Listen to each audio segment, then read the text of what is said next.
the language of love. Love is the ability to do to others what they cannot do for themselves. That's what Christ did to this woman.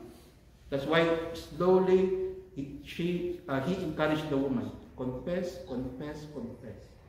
Because the beauty after this suffering, there is the true joy. Can you imagine? The woman even forgot the jar. She came there to fetch water. But after being freed from the demon of lust, after being freed from the demon of idolatry, her heart was filled with joy, but not for herself, for others. That's the true Christian love. If our heart is filled with joy, it should not be for ourselves. A lot of Christians would like, oh, I feel the Holy Spirit. Oh, the Holy Spirit touched me. But they're the most envious and vicious people. You're not touched by the Holy Spirit. You're touched by the spirit of delusion.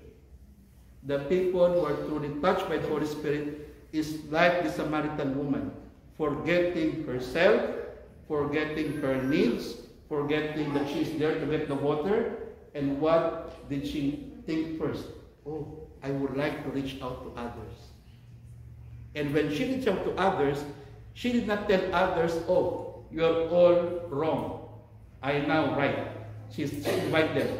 I would like you to meet that one who made me well. I would like you to meet that one who made me whole.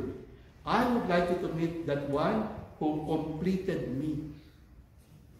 And that is the one you receive in Holy Communion.